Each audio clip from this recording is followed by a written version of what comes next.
Cloud computing networks rely on a massive, heavy infrastructure of steel and concrete, drawing immense industrial-scale electrical power.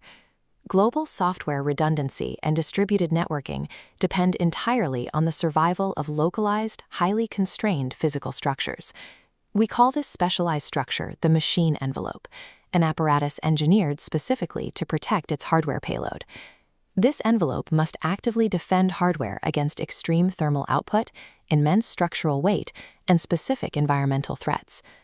Guaranteeing 99.999 exact distances from known threats to find a viable geographic pocket before pouring a single yard of concrete.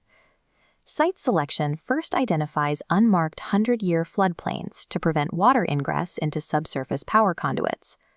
Proximity to seismic fault lines is also excluded, as tectonic shifts introduce shearing risks that can compromise foundations.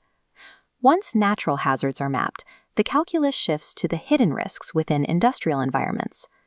Commercial flight paths and heavy rail lines produce continuous low-frequency microvibrations that can degrade the mechanical performance of hardware over time. Nearby chemical plants introduce two distinct risks: corrosive airborne contaminants, and physical blast radiuses from industrial accidents. The site also requires redundant high-capacity power grid taps and fiber optic backbones approaching from opposite directions. These redundant lines route through separate physical trenches and bridges so that a single disruption cannot sever the facility's connection to the world. Perfect internal engineering cannot compensate for a compromised foundation. If the geography introduces a single unmitigatable risk, the site is abandoned. Modern enterprise server racks concentrate immense weight into small footprints, requiring structural support far beyond standard commercial floor ratings. Structural engineering is dictated by kilowatts per rack, a metric that determines the total weight resting on specific segments of the floor. Static load is the absolute permanent weight bearing down on the facility's floor. The primary contributors are fully populated server racks, which can exceed 3,000 pounds over the area of a single floor tile. Secondary static loads come from uninterruptible power supply, or UPS, battery arrays, which require heavily reinforced zones to support their mass. Dynamic load represents the shifting pressure of equipment in motion. Rolling multi-ton equipment across the floor during installation concentrates the entire mass onto 4 small casters, creating intense localized shear stress. The distance between vertical support pillars mathematically determines the maximum safe load capacity from any given zone. Concrete slab thickness is engineered specifically to match these combined static and dynamic load calculations. A data center's structural skeleton provides the hard mathematical limit to the computing density a single room can physically hold. Once the structure can support the weight, it must manage the massive thermal output generated by high-density computing. This cross-section reveals that raised floors and suspended ceilings function as active pressurized fluid dynamic channels called plenums. The subfloor space acts as a high-pressure channel, carrying chilled air beneath the server racks. This pressurized cold air is forced upward through vented floor tiles directly into the hardware's intake vents. In a cold aisle configuration, rack intakes face each other to trap a concentrated column of chilled air.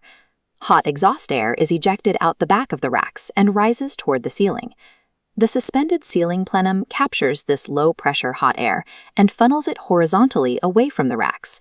This return path routes the exhausted air back to the facility's air conditioning units to be re-chilled and repressurized. These plenums exist to prevent the thermal mixing of cold intake supply and hot exhaust air.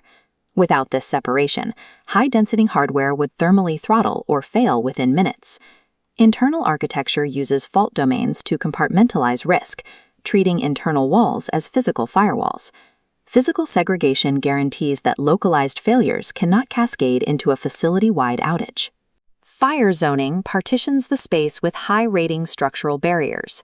An electrical fire inside a power room is contained by these barriers, preventing it from breaching the main data hall. Access control zones use the same principle of isolation to manage human traffic. Security follows a defense in-depth progression from the property fence into monitored lobby man-traps. The final perimeters include biometric scanning at the data hall door and individually locked hardware racks. Strict internal compartmentalization ensures that mechanical error, human error, or combustion are fully trapped at their precise point of origin. Achieving continuous, uninterrupted software operation is a triumph of physical engineering. Site selection determines the baseline geographic risk for the entire operation. Structural load math and fluid dynamic plenums define the absolute limits of computing capacity. Spatial segregation and fault domains provide resilience against human error and mechanical failure. A mission-critical facility survives because it anticipates the laws of physics, thermodynamics, and geography, building the physical envelope required for the digital world.